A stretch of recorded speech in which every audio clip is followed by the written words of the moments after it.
Hello everyone, I'm Carly, and I would like to finish this series on a high. Welcome to Read Receipts, and welcome to our summer-long feature event, the Come As You Are miniseries, where we dive into topics from the book of the same name by Emily Nagoski. While you can certainly learn about your sexuality from these episodes, I highly recommend reading Emily Nagoski's book because she has done so much research. She has all the OG information here. And if at any point you feel as though I do not go into depth enough about a topic, I promise you she does in this. So please read, listen, whatever you need to do this book, because I promise you it is worth it. Thank you, Emily, for your contributions to science. With every orgasm we have, we sing your praises. In case you missed it, there are 4 other episodes to this series, so I recommend that you go check those out, not only because I think that they're really good episodes and are very interesting and funny and really has the whole package of what you would want in a podcast, but also because this is the last episode of the series. We are going to be tying in a lot of the information that we learned from the other episodes, so now might be a good time to go catch up on that stuff before you dive into this one. For this episode, we are finally going to be talking about the creme de la creme, the light at the end of the tunnel, the whole thing that we've been going for this entire series, basically, orgasms. And not only that, we're going to also be talking about how to get the most out of your sexual experiences and turning those into ecstasy. I will admit, in going back through this episode and going through this series, I thought writing this episode was going to be a breeze, and I was wrong. I forgot how non-straightforward orgasms can be. First of all, obviously, plenty of people struggle to orgasm at all. And on top of that, orgasms feel different for everyone. They can happen due to all different types of stimulation or none at all, and they aren't even always pleasurable. There is so much that orgasms can be that it's easier to identify what orgasms aren't. And so that is where Emily and I are going to be starting off this episode when talking about orgasms. Orgasm isn't a genital response. If you listened to the last episode, we've been new. There might be some physical aspects that we associate with orgasm, such as contractions, but as we discussed previously, orgasms happen in your brain. Remember the example where we talked about how people reported that they experienced goosebumps, but they actually didn't physically manifest any goosebumps? Same idea. Don't think that you didn't have an orgasm just because it didn't hit the exact notes of what you expect an orgasm to be like. If you had a pleasurable experience in your brain and, everything else about it would say that you had an orgasm, you had an orgasm. Orgasm isn't always pleasurable, as I mentioned at the start of this. Think back to the tickling example that we talked about in episode 2. In some contexts, tickling can be fun and enjoyable, and in some other contexts, it can be fucking annoying. For me, it is always annoying, but we're not talking about me right now. But the same idea goes for orgasms. How an orgasm might feel is context dependent. Odds are you can recall a time where you're like, yeah, I had an orgasm, but there was nothing about it that was particularly memorable. In fact, the only reason why it might be memorable is because it was so disappointing. In the book, Emily gives some examples of times where orgasms might not be pleasurable, and there are 2 specific ones that I wanted to bring up here in this episode. And trigger warning now for depression and sexual assault. I will provide the timestamp here or there.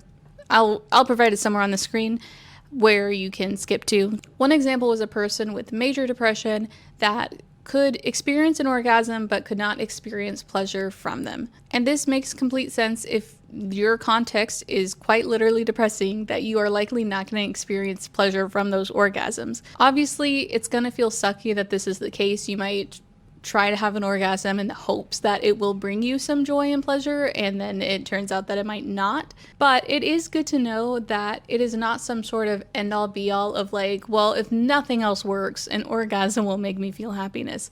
Because that would then feel really sucky if you go through this experience and then realize, well, that didn't feel pleasurable, and now you start to look inward and start to question if something is wrong with you. Obviously, as I have stated, I think in every episode of this series at this point, you are normal, there is nothing wrong with you, and so that would 100% be the case in this situation. So just to reiterate, if this happens to you, there is nothing wrong with you. Orgasm is not the end-all be-all of pleasure. It is simply a thing that happens, and hopefully you can experience pleasure from it, but there might be some context where you don't. and that's okay. The second example that Emily brings up is that a person could experience orgasm during rape, but that it is simply a reflex and not an indication of pleasure or consent. I would hate for someone who was sexually assaulted in any way to harbor any sort of guilt or resentment towards themselves or any sort of negative emotion along those lines just because they experienced an orgasm during something as traumatizing as sexual assault or rape. So I hope this information can help give some peace of mind to those who need it, that is not any sort of feeling on your end. It doesn't invalidate your experience any less. It is simply a body reflex that can just happen, and it doesn't say anything about you. Lastly, orgasm isn't Orgasm isn't hierarchical. Hierarchical. I think I've said it at this point, just take one of those. Meaning that there's no definitive list of like which orgasms are the best to have or which ones are the right way to have an orgasm. It doesn't matter how it happened. It doesn't matter what body parts you touched or if you touched anything at all. An orgasm is an orgasm. There's not even really a need to differentiate between orgasms stimulated by different things because every orgasm in itself is going to be different from each other. Even if you were to do it the exact same way every time, it might not manifest the exact same way. So don't feel as though like just because you can't orgasm one way means that you're somehow inferior. That makes no sense. If you enjoyed an orgasm, then you enjoyed an orgasm, and it doesn't matter how it happened. Speaking of right way to orgasm, there has been a societal expectation that women should be able to experience an orgasm through vaginal intercourse, aka penis being inserted into vagina. But odds are, if you are a woman, you have firsthand experience that is not so easy to do, or for some people is not possible at all. Some women are capable of having a vaginal orgasm, but it really just depends on your anatomy. You might even recall in episode 1 that I talked about how the clitoris and the penis are equivalent body parts. So if that's the case, why is it that we have been made to feel as though we should orgasm vaginally? Can you guess? Everyone on the count of 3. 1, 2, 3. The patriarchy. Crazy. It's almost like it's a theme at this point that so much of the misconceptions of sexual experience have in some way been caused by the patriarchy. Spontaneous desire, concordant arousal, all primarily reflected in men's sexuality, but is not necessarily true for women's sexuality. But even if you know this, there's a chance that you still struggle with orgasm. Some women take months to experience an orgasm with a partner, and some women have not experienced an orgasm at all yet, or they might not be sure that they have. It is possible for everyone in the right context, but it does take motivation and effort to try and figure out what orgasm looks like for you and how to achieve that. If you feel frustrated when trying to have an orgasm, whether you are with a partner or you are alone, it might be because there is an expectation that you have that is not being met. You might expect for it to not take as long, or for it to not take as much effort, or for you to have made more progress than you have. And because you have this voice in your head that's saying, I expect X, Y, and Z, and it's not happening, and because you're overanalyzing the situation and introducing some self-criticism in this moment, you are creating a context that you cannot succeed in. Unfortunately, this is the time I will say the problem is you. Sorry. But if you are in this position, you can ask yourself 3 questions to help get you out of it. 1, am I realistic in my expectation of how much effort my goal should take? 2, am I putting in the right kind of effort and the right amount? And 3, is this the right goal for me at all? And the reason why I bring up goal is because orgasm shouldn't necessarily be the goal. Pleasure should be the goal. Because as we discussed previously, orgasm does not necessarily equal pleasure. And if you look at it through this lens of changing the goal to pleasure, then it completely changes things. If it takes you 5 minutes to reach a pleasurable orgasm, then you got 5 minutes of pleasure. If it takes you 30 minutes to reach a pleasurable orgasm, then congrats, you got 30 minutes of pleasure. It's a win-win. It might take some exploration and experimentation to determine what pleasure looks like for you, so take your time with it. It is time well spent if you are enjoying it. Pleasure is a great goal to have if orgasm does not come naturally to you, but it is by no means the extent of what sex can be. Because we don't want to just have good orgasms, we want to have great orgasms. Or as Emily puts it, we want to experience ecstasy. Now, this is going to be a little harder to achieve. Emily describes ecstasy as being like a flock of birds. Imagine every part of us is a bird that is part of a flock. Our physical state, our mental state, emotional state, all these little factors that make up our being. All of these elements are an individual bird that come together to form a flock, all working harmoniously together. But if even one bird has to respond to a predator, then the whole flock really has to respond to a predator, because that bird will have to change course for itself, and therefore all the other birds are going to have to respond to that change. Similarly, you can't reach ecstasy if any part of you is being held back. You have to be fully present and remove all breaks. But to be a little more specific, it takes patience, practice, and a sex-positive context. Patience we kind of just talked about. If we change our goal to pleasure, then time is a little less of a constraint. It is something we don't have to feel as pressured by. And this also helps shift us into a more sex-positive context, but we will dive a little deeper into that later. As for what practice is referring to, it is practicing turning off all the offs. Some offs might be easier to manage, like if you're feeling a little chilly, throw a blanket on, or if the sheets kind of gross you out, change them. You can always tweak the environment to fit your needs. You don't have to overthink those little guys like that. But unfortunately, you might have some offs that are more on the systemic side that can take more effort and time to overcome. These might be your relationship with your body or self-image, or it could be your trauma history, messaging you've received about sex in the past, a lot of different things like that. And it's okay if progress towards these things takes time. In fact, you should celebrate the progress that you make as you go, because the most helpful practice in turning off all the offs is self-kindness. Criticism in itself is going to step on the brakes. So it's really important to change that internal dialogue if you want to make progress on turning off all the offs. Now, back to a sex-positive context. Our goal with this is to reach a point of confidence and joy. Confidence, I am hoping for you by now, is a little bit easier because so much of what we talked about is in a way instilling confidence in you to know that you are normal, nothing that you experience is abnormal. But joy, I will admit, is a little harder. That involves loving what is true about you, your body, your mind, your sexuality, etc. And unfortunately, joy is very important and very needed to have a sex-positive context. Confidence is also great, but it gets tested a lot more. Let's think about the messaging that we received so far in our lives pre this series as a map. It probably tells you that desire is spontaneous, that you'll get wet when you get turned on, and that you'll probably be satisfied by penetrative intercourse. But as we've discussed through this series, that map probably applies to very few people. Now, in the real world, if we are thinking about navigating an actual physical space, and we realize that we have a map that does not match the terrain that we are in, do we think that the terrain is wrong, or do we think that the map is wrong?